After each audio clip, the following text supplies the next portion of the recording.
I was still washing dishes when they all started laughing in the living room. About a memory I wasn't part of. The sink was full again, plates stacked like forgotten years, each one a layer of something I had made and no one remembered. I scrubbed a gravy stain off the good china, the set we only used for holidays. The laughter from the living room rolled over me like water over stone. Loud, familiar, but excluding. I couldn't make out the joke, just the way they gasped for air between laughs, the way they had folded into one another without leaving a space for me. Then David said it. "You'll never understand us." No one replied. No one needed to. The sentence stood on its own, cruel in its certainty. I stopped scrubbing, water running over my hands. The window above the sink had fogged, blurred by heat and time, and I couldn't see the backyard I'd once watched him play in. Just a dull reflection of myself, older than I ever meant to become, older than they wanted to see. He left not long after, without a hug, without a look. His coat swept across the hall like a breath of cold air, the door closing with the soft finality of a decision already made. My hands stayed in the water long after, as if heat could keep something inside me from going numb. When I finally turned off the tap, the house felt too quiet, though I could still hear them talking in the car as they backed out of the driveway. Laughter again. Something about a story from college, someone named Lila, and a road trip I'd never heard about. The kind of life they'd built when they started needing me less. I dried my hands slowly, one finger at a time. The dish towel was thin, frayed in the corners. I kept it anyway. It still worked. Like me. Upstairs, the guest room sat as I'd prepared it. Fluffed pillows, clean sheets, a small vase of garden mums on the nightstand. I stood in the doorway, staring at the untouched bed. The way the light from the hallway softened around its edges. It used to smell like crayons and peanut butter when David lived here. He used to drag his blanket into the hallway so he could hear me in the kitchen, just to feel safe. Now he didn't even tell me where he was going.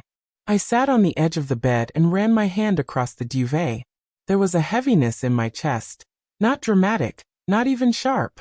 Just that slow, aching throb of knowing you've been left behind gently enough that no one thinks it should hurt. It did. I thought of asking myself the question, what did I do wrong?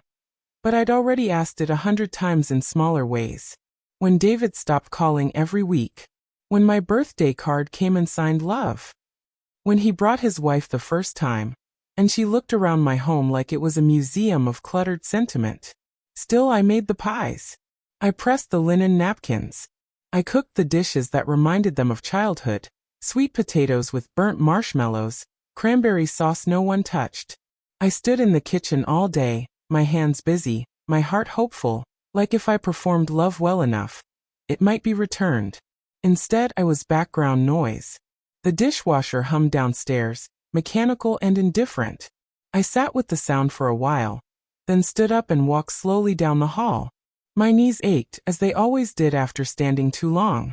I passed the photos on the wall, David's graduation, our trip to the coast, the Halloween he dressed as a robot from cereal boxes I'd taped together. They hadn't noticed the new frame I'd added. The one of him holding his son on the porch last summer, both squinting into the sun, both looking elsewhere. Back in the kitchen, the leftovers were neatly covered, labeled, stacked. No one had taken anything. I pulled out a small bowl and spooned myself some green bean casserole. I didn't even like it, but it had been the last thing I'd made, and I couldn't bear to let it sit there untouched. I ate standing up. The hum of the refrigerator and the ticking of the wall clock were the only company I had. When the phone rang, I didn't rush to answer. I half expected it to be someone trying to sell me an insurance policy I already declined. But it wasn't. It was her. Ing. It's Nora. David's wife. Her voice had the same sharp politeness it always did. The kind that sat just this side of sincerity. I know it was a lot tonight, she said. David, he's going through something. I just wanted you to know it's not about you. He's processing. Processing. Like meat in a grinder. I didn't say anything, and she let the silence hang, hoping maybe I'd fill it for her. I didn't. He's been quiet lately. Distant. It's not just with you. He hasn't talked to anyone. Still, she didn't say where he'd gone or why. just that vague blanket of something's happening. She hung up not long after. No offer to come back, no invitation to call. I stood there, phone still in my hand, staring at the kitchen light reflecting off the countertop. I wanted to cry, but my eyes felt dry and heavy. Tears had rules now. They came for commercials with lost dogs, not real loss. Real loss had calcified, become something else entirely. A pressure behind the ribs. A tightness in the throat. But not tears. I washed the last plate. The water had gone lukewarm, and my hands were wrinkled. The towel was damp, and I used it anyway. I used everything I had. Upstairs, I passed the guest room without looking in. I went instead to the hall closet, pulled out the old green photo album with the brass clasp. It had lived there for years, tucked behind winter scarves and a broken umbrella. The binding cracked as I opened it. Not to the page with David's baby pictures. Not to the family vacation or the school play. No. I turned to the pages with me in them. The rare ones. The ones where I wasn't just behind the camera or setting the table. There I was, laughing, barefoot in the garden, holding a bowl of strawberries.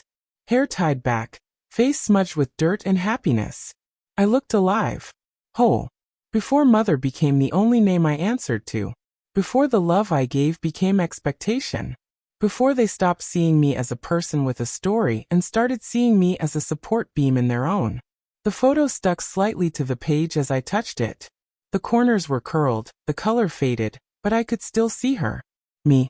I sat on the floor, the album open in my lap, and thought, not of David, but of that woman. The one who used to sing to herself while folding laundry. Who read poetry on the porch after the kids went to bed. Who used to be somebody before she became everybody's somebody else. I owed her something. A return. A recognition. The night pressed on quietly. The guest room door stayed open, empty. I didn't bother turning down the bed. Tomorrow, I would look again. Not for him, but for me. David used to grip my fingers so tightly when he was a toddler. I'd lose feeling by the time we reached the mailbox. He thought the world was too big to navigate without me. He'd say, I'm the rocket and you're the string. And for years I believed it. I was his anchor. His sun. His map. Now I can't even find him. The morning after Thanksgiving, the house smelled like cinnamon and something faintly sour, leftovers and loneliness. The silence was different from the night before. Less hurtful. More tired. I made tea, not because I wanted it, but because something about boiling water made the quiet feel less sharp. While it steeped, I sat at the kitchen table and opened the photo album again, flipping to a page that had always made me pause. David, 5 years old, missing a front tooth, beaming with his hand outstretched, holding a wilted dandelion. And behind him, barely visible in the frame, was me blurred, bent over in the garden. Not the subject. Just the background. But it hadn't always been like that. Once, I was the whole picture. After Tom died, I didn't have the luxury of crumbling. David was only 2, and I was 29 and suddenly standing in a world that had no interest in pausing for a widow with a toddler. I remember sitting on the bathroom floor that first night, David asleep on my chest, his sticky hand tangled in my collar, and whispering to myself, "You'll do it all, even if it kills you." I worked nights at the textile plant, days cleaning offices, and still found time to sew Halloween costumes from old pillowcases. I remember threading needles in the dark, my eyes barely open, just so David could have a patch on his jeans before school. He used to write me notes with crayon. "I love you bigger than the sky." He once told his teacher I was stronger than all the dads. I wore that like armor for years. And every Thanksgiving, I made the same dishes. Not because they were fancy or impressive, but because they were ours. David loved the mashed sweet potatoes, always with too much nutmeg. One year, I forgot the marshmallows and he sulked for a full hour before sneaking back into the kitchen to fix it himself. That night, he burned the tops of 3 fingers. I remember sitting on the bathroom floor with him in my lap, running cold water over his tiny hands, whispering, "Next time just ask." He nodded through his tears and said, "But I wanted it to taste like home. I used to be home. Now I wonder if I became a museum. A place they visit, admire, and leave behind. I pressed the back of the spoon into my tea bag, watching the swirl of amber deepen. The voicemail from Nora replayed in my mind, this time slower, as if I could rewind her tone. He's been quiet lately. It's not just with you. Her words hadn't been harsh. There was something else behind them. Not accusation, worry. A tremble in the breath between phrases. The more I listened in memory, the more I heard what she didn't say. I'd dismissed her before. Thought her cold. But maybe she was scared too. Maybe David wasn't angry. Maybe he was lost. There had always been parts of him that turned inward. As a teenager, he'd disappear into books, or silence, or long walks with his headphones on. After college, there were years where he floated. Jobs he quit without explanation, friendships that fell away. I told myself it was just finding himself. But what if he never found solid ground? I stirred the tea, letting the warmth spread through my hands. And for the first time in a long while I wondered, not whether I had been forgotten, but whether I had held too tightly. Whether my grip, once needed, had eventually become a tether he resented. It wasn't just the food or the traditions I clung to. It was the idea that love had to look a certain way. Folded napkins, hot pies, firm rules. Maybe David's world didn't have space for all that anymore. Maybe I'd made the table so crowded with expectations he couldn't find his seat. I remembered when he brought Nora home for the first time. She didn't eat meat, didn't drink, didn't like loud noises. I'd spent hours preparing a roast, only to realize halfway through dinner that she hadn't touched a bite. When I asked if everything was all right, she gave me a tight smile and said, "It's just not what I'm used to." I took it personally. Maybe I shouldn't have. But I remember thinking then, why does it feel like I'm the one being hosted? Still, I tried. I learned how to make lentil stew and tofu curry, even if the smell didn't feel like home. But I never stopped making the roast. Maybe I should have. Or maybe it was never about the food. Maybe it was about letting go of the version of motherhood I had carved for myself in desperation. The one where I had to be everything. The one where love was proven in effort and tradition, and perfectly set tables. David had changed. Maybe I hadn't. The tea had gone tepid. I poured it out, rinsed the cup. My hands moved on instinct, washing, wiping, tidying. I thought of the hundreds of nights I did this same routine, believing that order could make things whole. The clock ticked above the stove. 11:30. Still early, but the day felt stretched already, like an old elastic band. I sat at the table and pulled out a sheet of stationery. Pale blue with a faint floral border, something I'd bought decades ago and never used. I uncapped a pen, hesitated, then began. David, I hope you're warm. I hope you're safe. I don't know if I hurt you. If I did, I want to understand how. The words came slowly, like walking through thick mud. I didn't apologize, not yet. I didn't plead. I just told the truth, or what little I understood of it. You used to grip my hand so tight, I thought it might never be yours again. I let go when I thought you were ready. I wonder if I mistimed it. I paused. My handwriting looked smaller than usual, as if I were shrinking on the page. I want to hear you. Not as my son, but as someone I love who's hurting. If you'll let me. When I finished, I read it twice. No grand declarations. No guilt. Just an open door. I folded it neatly, slid it into the envelope, and sealed it with the slow press of my thumb. But when I stood to place it by the front door, my feet stopped moving. I stared at the envelope in my hand. It felt heavy. I didn't know where to send it. He hadn't told me where he was staying. I could text Nora, but I wasn't sure she'd answer, or if she should be the messenger. So I slipped the letter into the kitchen drawer, next to the matches, the old coupons, the takeout menus no one ever used. A kind of waiting place. Not yet. Tomorrow maybe I'd find where to send it. Tomorrow I'd try again. The cedar chest creaked like a reluctant memory. Its lid had always been heavy, solid wood, old hinges, and for years I told myself I kept it closed to protect what was inside.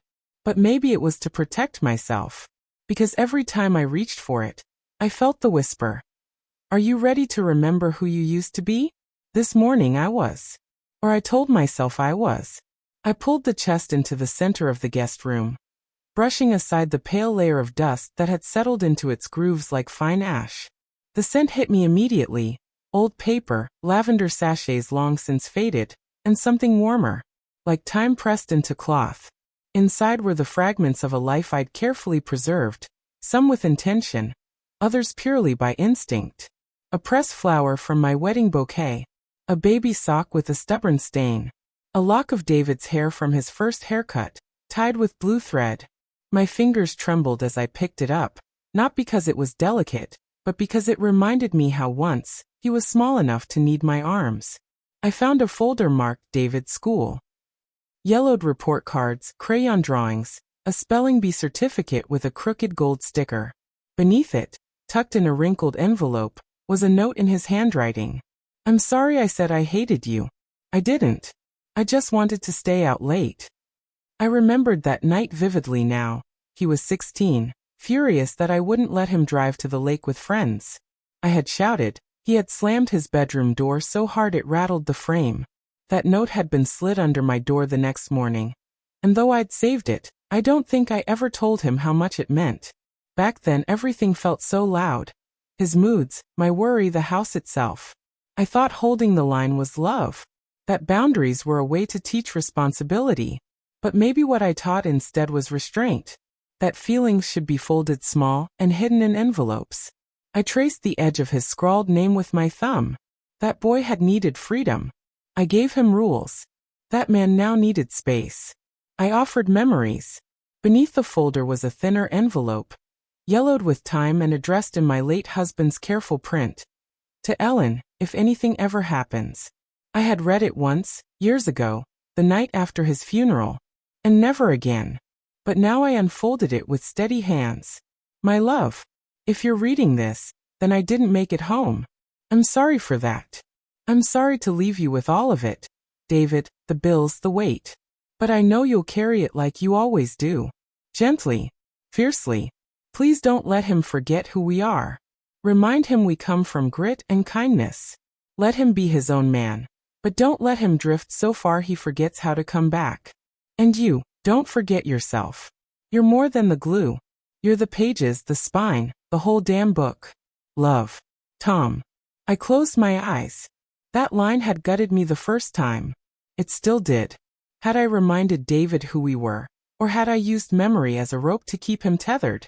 I sat for a long while with Tom's letter pressed against my chest, feeling the echoes of both their absences. Then I carefully folded it and placed it back inside the envelope. Some things didn't belong out in the open for long. By noon I needed air. I drove to the grocery store, mostly out of habit. The list was short: bananas, eggs, coffee. Essentials that kept me tied to routine. In the checkout line, I struggled with the self-scan, fumbling with the screen. The machine barked at me to place item in the bagging area, but the scanner wouldn't read the barcode. "Here, let me," came a voice. A boy no older than 20 stepped forward, his hoodie half-zipped, earbuds dangling from his neck. He took the banana bunch, scanned it smoothly, then handed it back with a shy smile. "Those things are touchy," he said. "Apparently more than I am." I joked, surprising myself. He laughed. Not out of obligation. A real, warm laugh that reached his eyes. "You good?" he asked, stepping aside so I could finish. "Yes. Thank you," I said. And I meant it. It was a small moment. Barely a blink in a day. But it lingered longer than I expected. Someone had seen me. Not as someone in the way or from the past, but as someone present. Capable.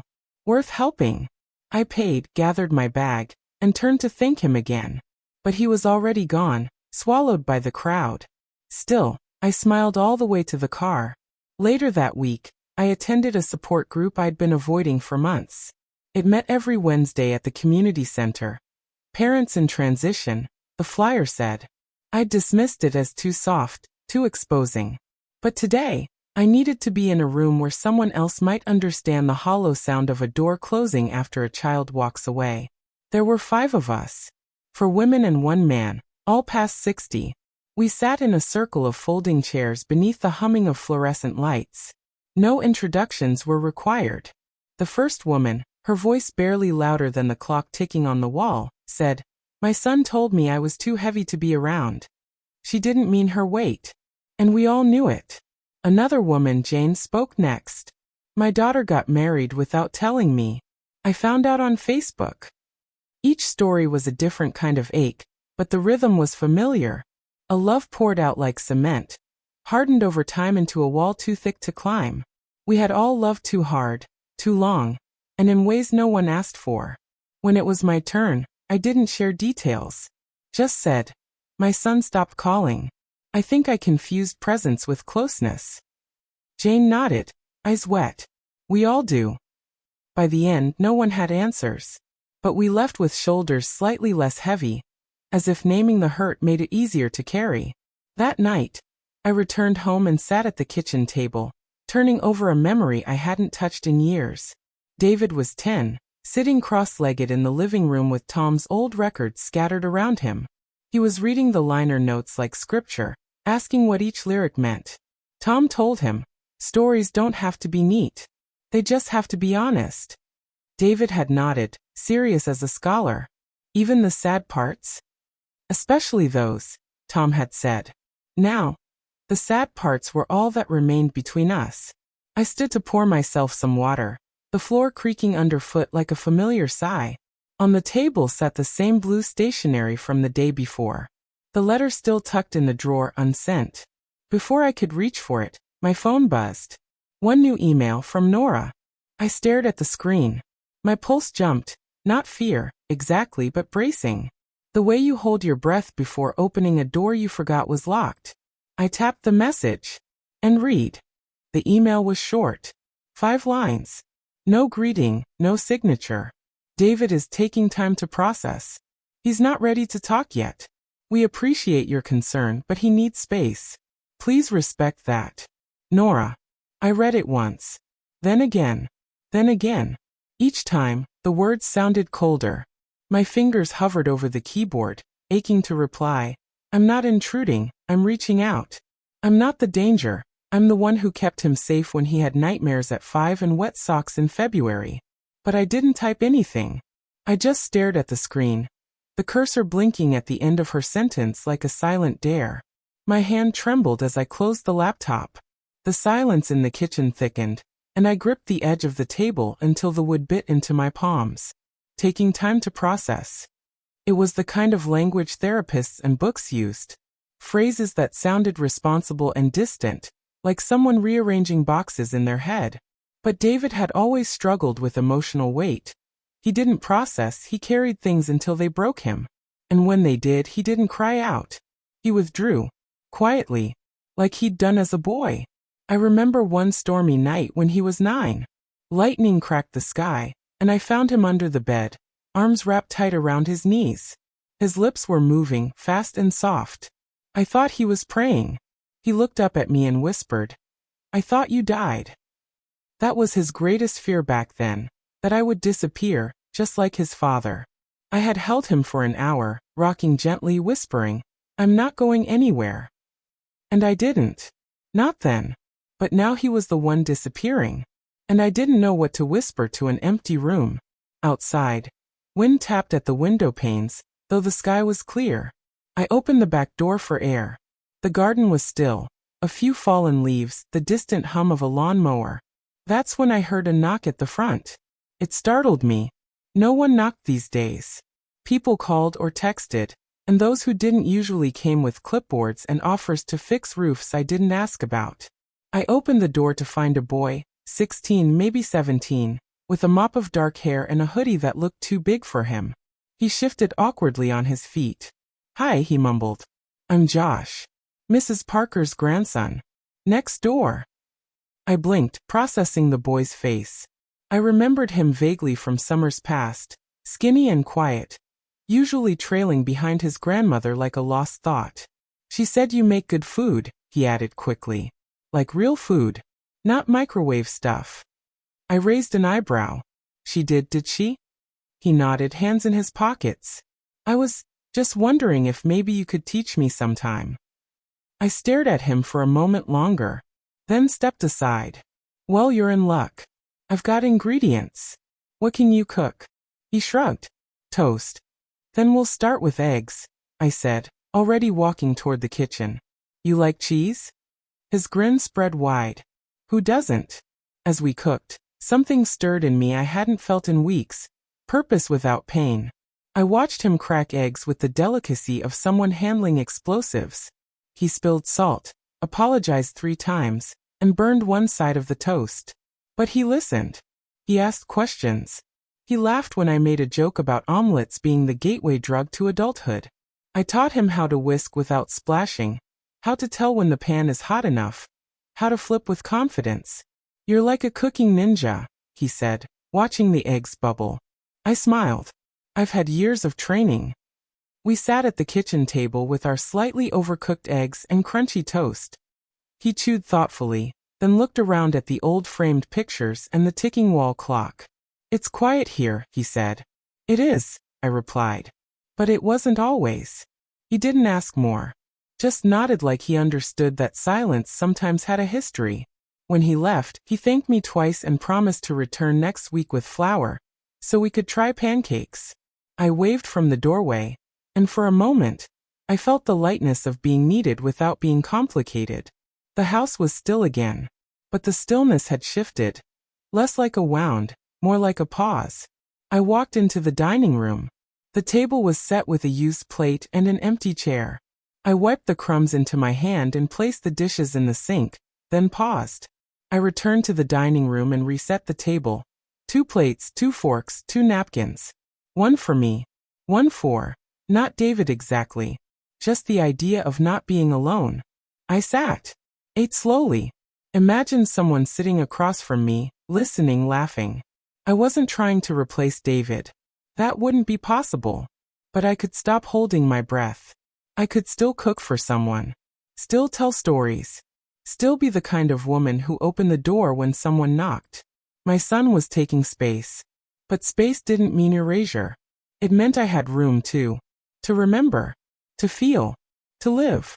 The waiting room smelled like antiseptic and overripe bananas. I sat on the edge of the plastic chair, knees pressed together, purse clutched in my lap like a shield. My daughter, Claire, sat beside me, flipping through a magazine she wasn't reading. When the nurse called my name, I stood too quickly, my knees protesting. Claire reached to steady me, her hand light on my elbow.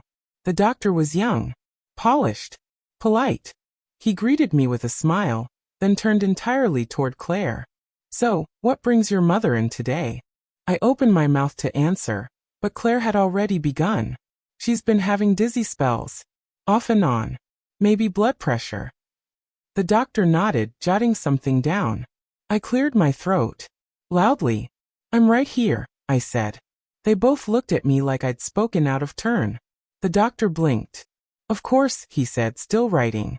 Of course. But the rest of the appointment unfolded without me. They spoke over my head, around my body, like I was the subject of a case study rather than the person living inside it. On the drive home, Claire filled the silence with advice about hydration, rest, vitamins. I let her speak. I stared out the window and thought about the Thanksgiving dinner.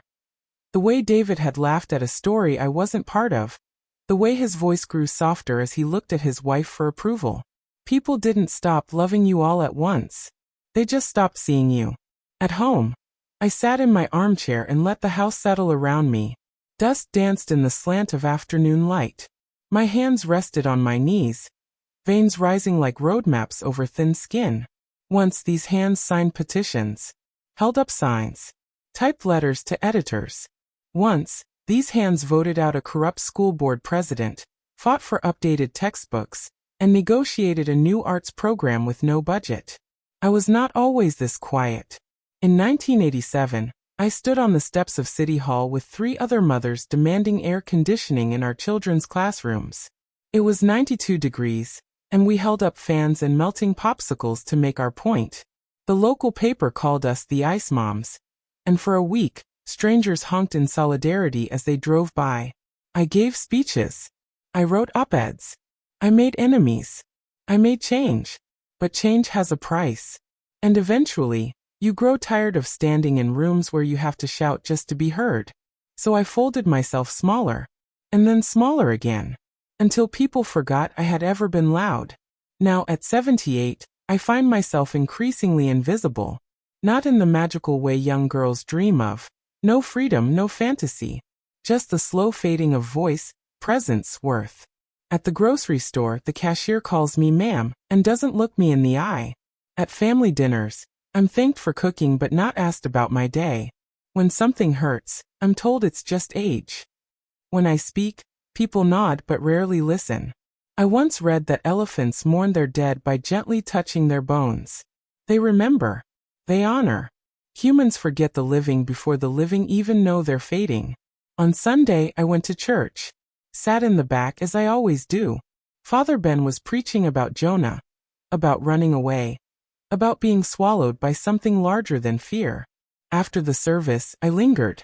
He found me lighting a candle for Tom. "How are you, Ellen?" he asked. "I'm not sure," I said honestly. We sat together in the pew. The stained glass windows cast blue and gold patterns across the wooden floor. "I'm beginning to feel like a library no one visits anymore," I said. "Like I have all these stories, and no one wants to borrow them." Father Ben smiled gently. "That's not the same as having nothing left to say." "I suppose not. Legacy," he said, "isn't what we leave behind for others. It's what we claim before we go. Forgiveness too. It's for us, not them." I nodded, but the words settled slowly. That night, I made tea and stood in front of the mirror longer than usual. My reflection was familiar and strange. I traced the lines near my mouth, remembered how they were once dimples. I was tired of disappearing. I walked to my desk and pulled out a spiral notebook from the bottom drawer. Then I opened the small voice recorder Claire had given me last Christmas, the one I hadn't touched. "For your memoirs," she had said. "Or your recipes." I pressed record.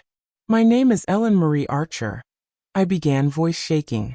"I was born in 1947. I have lived 78 years.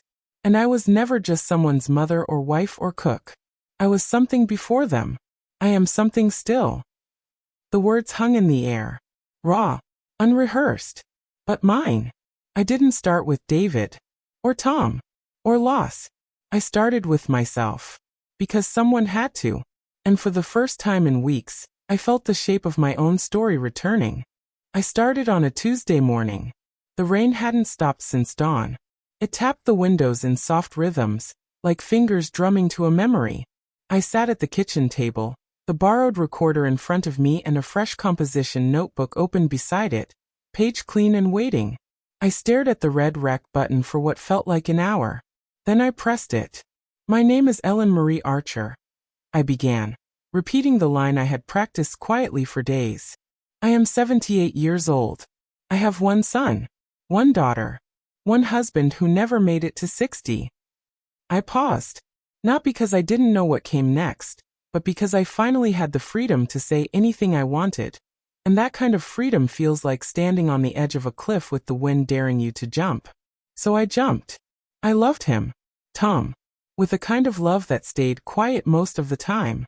It showed itself in gas station coffee, in shoulder rubs during commercials, in the way he folded his socks. He died suddenly. A heart that gave everything just stopped giving. I told the recorder about the week after he died. How I screamed into a towel every night so David wouldn't hear. How I almost packed our bags and left town altogether. How I stood at the kitchen sink one night with a bottle of wine and the number of a motel scribbled on a napkin, and just stood. I didn't leave, I whispered, because David was still afraid of thunderstorms. And someone had to explain fractions to him on Monday. My voice cracked, but I kept going. I talked about the loneliness. Not the kind where you're alone. The kind where you're surrounded by people and still feel like wallpaper. I talked about the times I wanted more. More than casserole recipes and PTA meetings. More than polite thank yous and dutiful hugs. I talked about the woman I buried inside motherhood. The one who used to write poems on the backs of grocery lists and dance in the kitchen when no one was watching. She went quiet, I said. She became everyone else's echo. I filled 2 hours of tape that morning. I told the truth, unedited, unpolished, unasked for. And it felt holy. The next day, I recorded again. And the day after that. Each entry like peeling off a layer of old wallpaper to find the house underneath. I wrote in the notebook too. Not as a diary, but as a map. Notes to myself. Remember the beach trip when you laughed so hard you snorted? Remember the yellow dress you wore when Tom proposed? Remember how you used to sing in the car, even when you were off-key? I had forgotten so much of me. But she was still in there, waiting. On Thursday around noon a letter arrived. Real paper. Real handwriting. No return address. Just Mom and David's familiar hesitant scrawl. I stared at it like it might vanish if I blinked too hard. I carried it to the living room, sat in my chair, and opened it with trembling fingers. The paper inside was folded into quarters. A single page. I read it slowly. I got your letter. I don't know how to respond. I'm not ready to talk yet. I'm still working through things. But I read every word. Twice. I'm listening. David. No explanations. No words. Just that, I'm listening. It was enough. The tears came before I even realized I was crying. But they weren't the kind that hollow you out. These were different. Cleansing. Soft. Like spring rain on parched earth. I folded the letter and held it to my chest, the way I used to hold him when he was a baby. Back then, he'd grip my shirt with his tiny fist, as if even in sleep he needed to know I wouldn't let go. And I didn't. Not then. And now years later he was the one reaching back. Not fully. Not yet. But it was a beginning. That evening, I didn't record anything. I didn't need to. The story was shifting. I walked to the kitchen and stared at the calendar. Blank squares stared back. I picked up a red pen and circled Sunday. Then in careful handwriting, I wrote across the box, dinner. No RSVP needed. No premises. Just dinner. The way we used to have it. I'd cook, even if it was just for me. I'd set the table for 2. Or 3. Or 5. Or 1. It didn't matter. What mattered was the act of preparing space.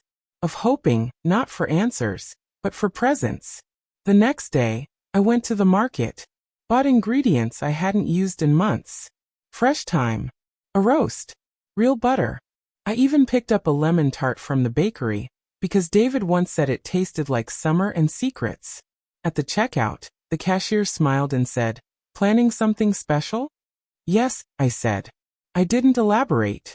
Some things are sacred when kept quiet. When I got home, I pulled out the good tablecloth, washed the wine glasses, lit a candle, not because anyone was coming, but because someone might.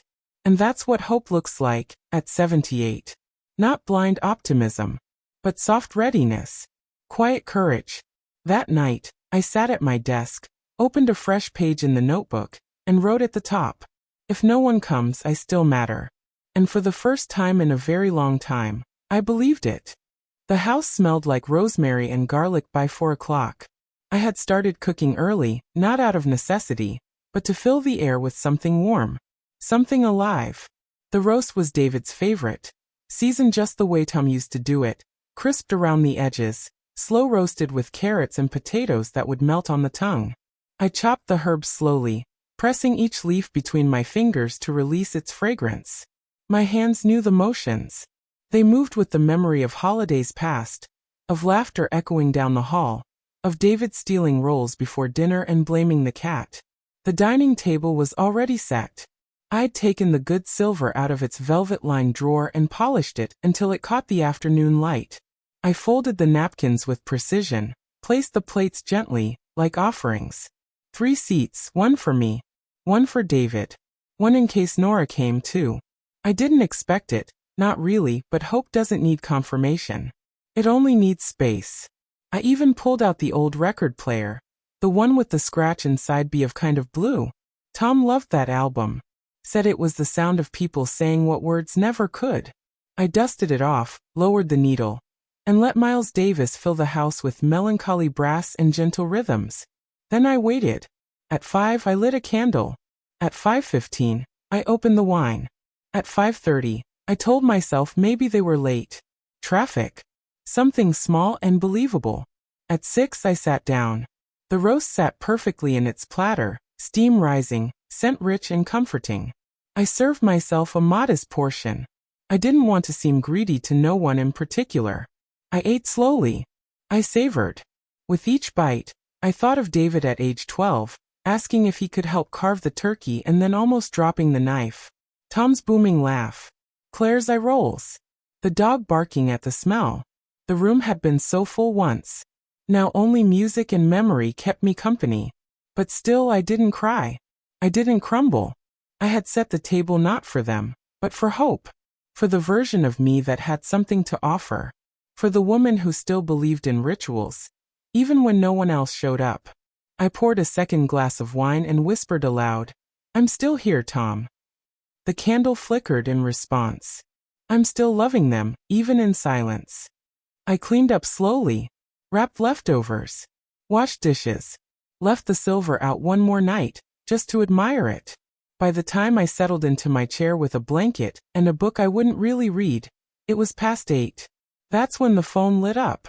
A message. David. My breath caught in my throat. I stared at the notification, thumb trembling before I opened it. I remember the music. Thank you for not giving up on me. That was it. No epalegi. No promises.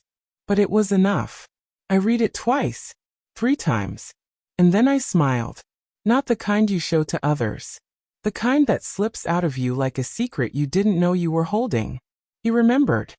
He hadn't forgotten the jazz, the warmth, the way home could hum through a trumpet solo and low lighting. He hadn't forgotten me. Not entirely. I didn't reply. Not yet. Sometimes the best response is letting something sacred settle before you speak. I held the phone to my chest and closed my eyes.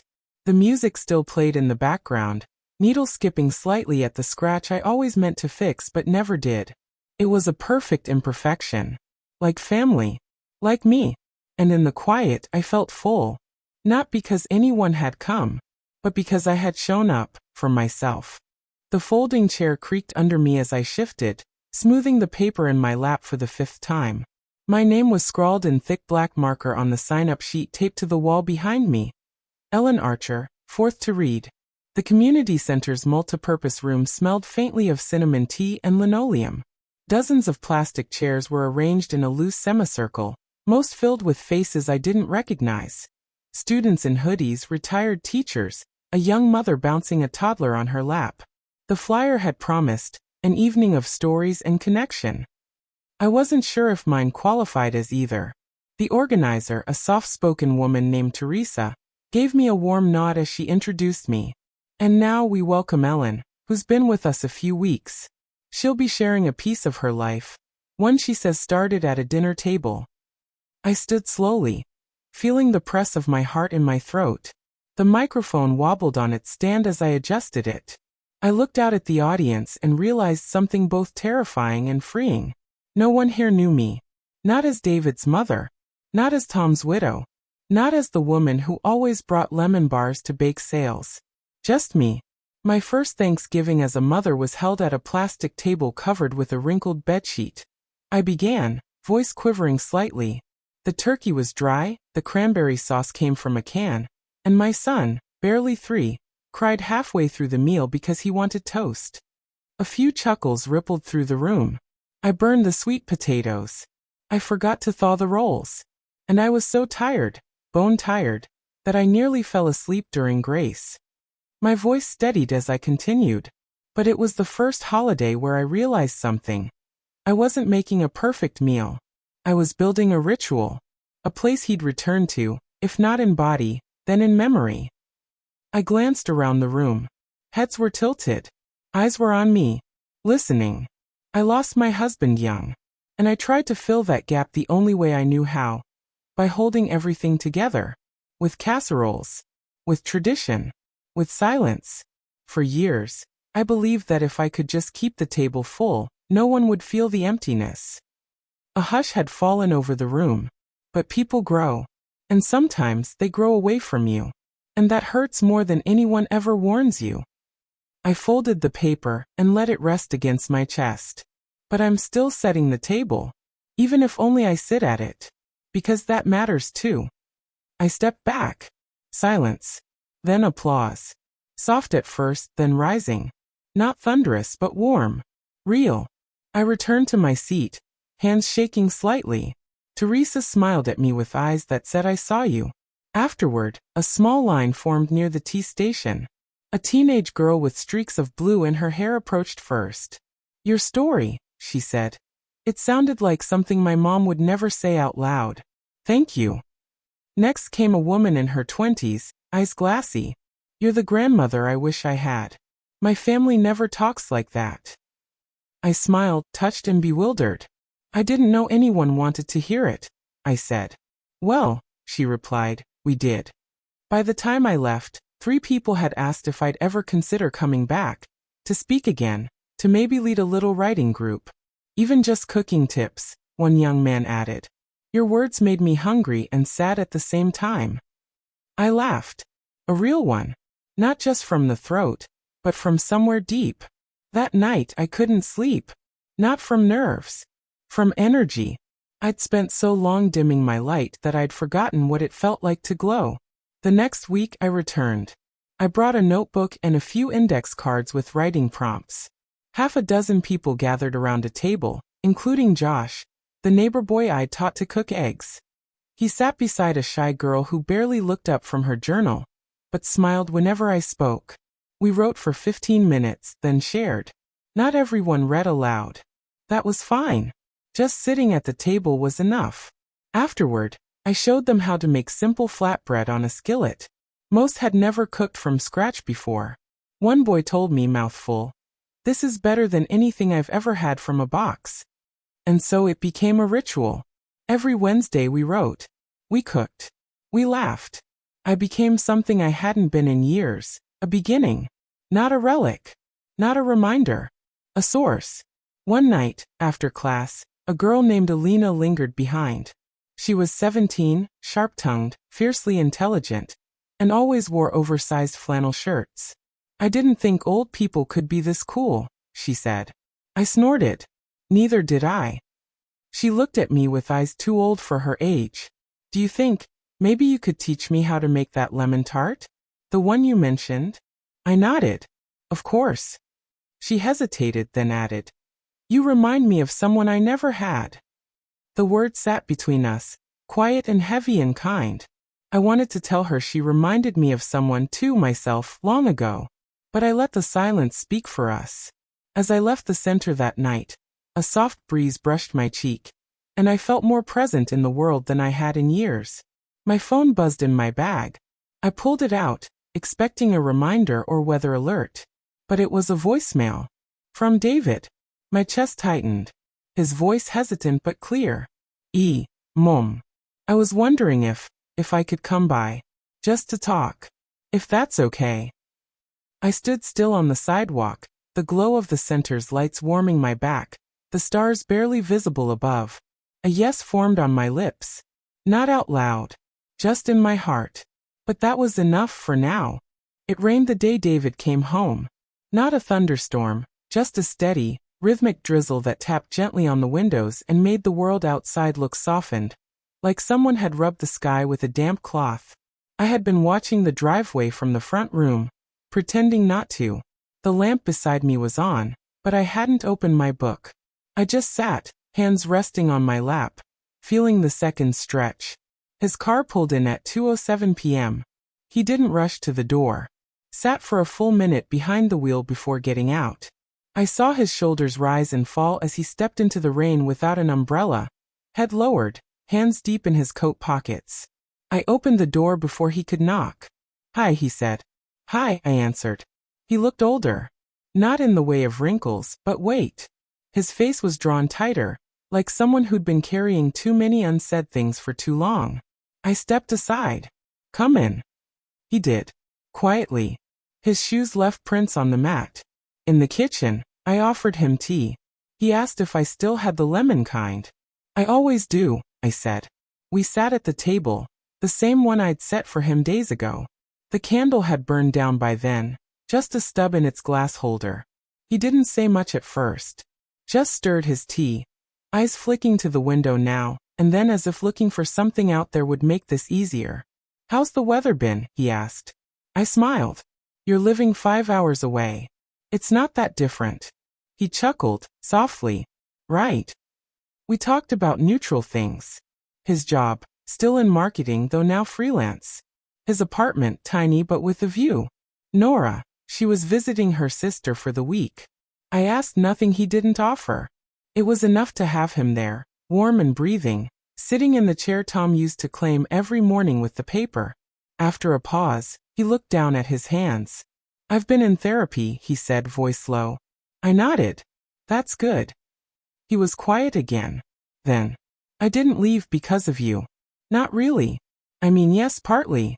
But not out of hate. Or anger. I let him speak. I kept my hands folded. I didn't interrupt.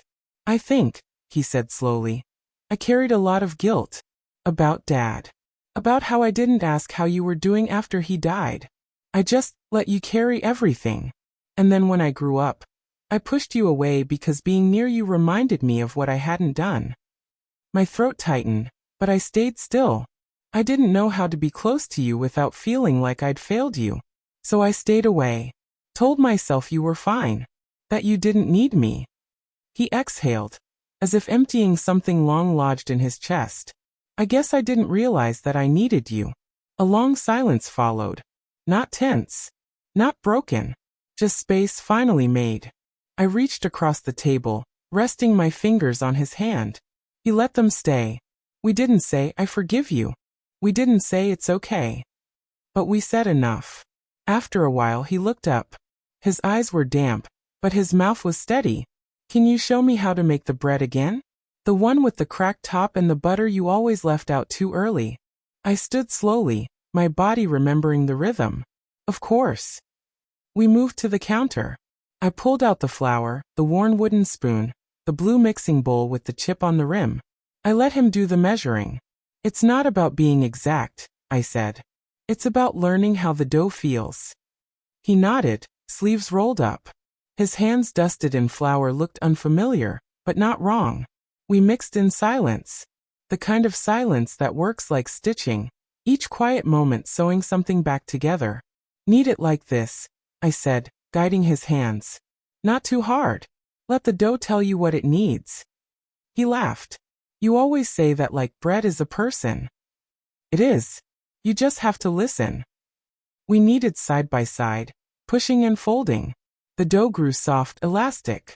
It began to hold its shape. Do you remember the first time you helped me make this? I asked. He paused. Kind of.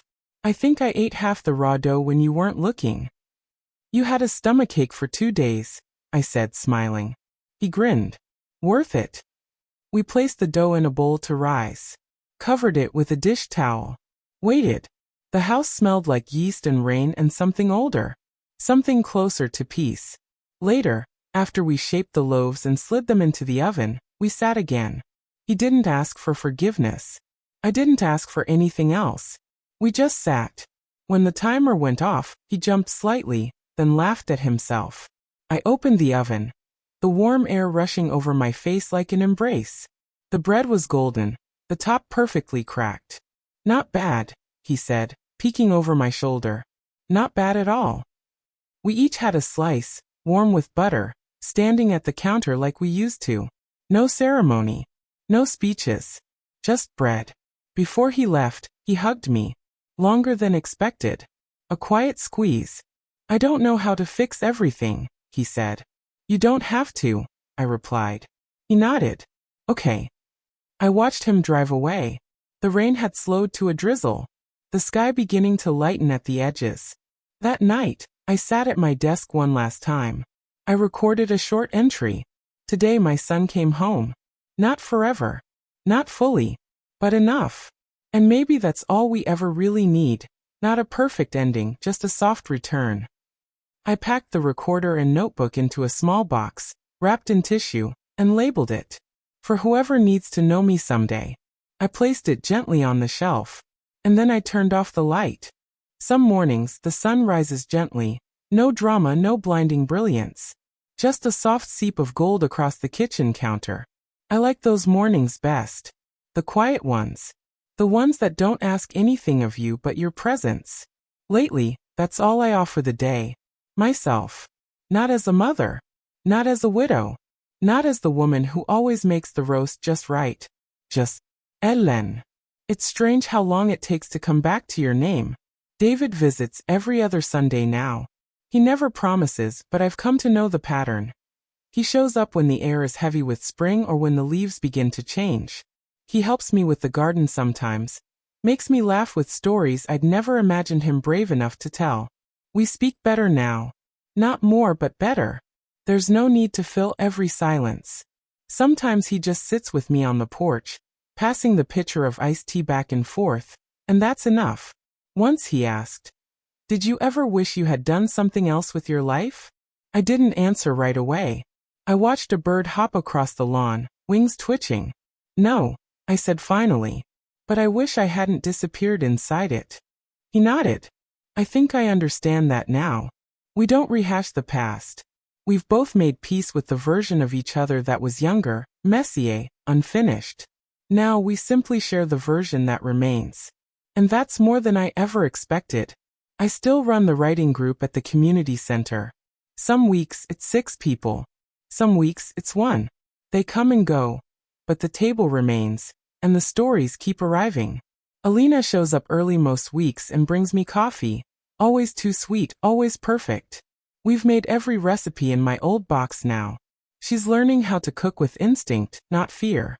Sometimes I catch her watching me closely, like she's storing something for later. I hope she is. Last week, one of the boys in the group, Rafi, only 19, read a poem he wrote about his grandmother. He stumbled through it, blushing, but I clapped anyway. I told him it was beautiful. "It's just words," he shrugged. "No," I said. "It's a witness." He didn't reply, but he smiled. And I knew he heard me. That's the thing about getting older. You realize that the words you never said haunt you louder than the ones you regret. So now I say them. Carefully. Honestly. Without waiting for permission. I walk more too. Through the park near the old school, where I once pushed strollers and carried snack bags and dried tears.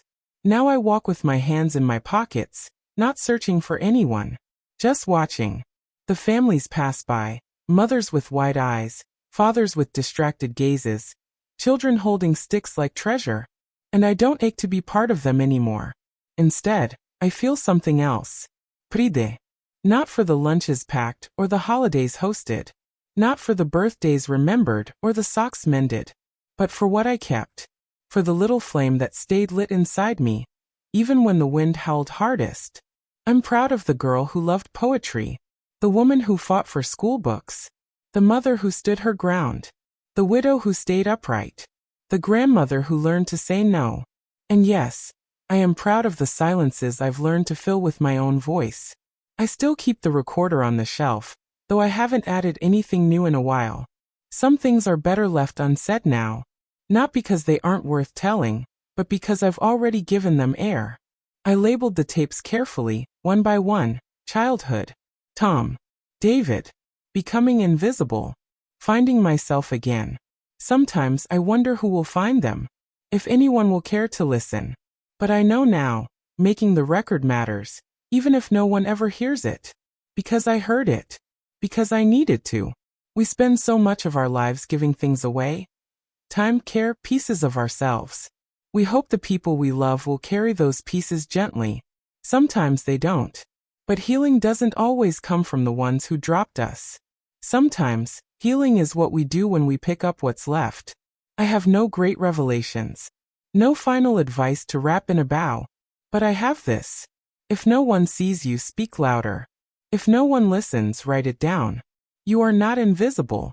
You are not finished. You are still here. And so am I. Ellen.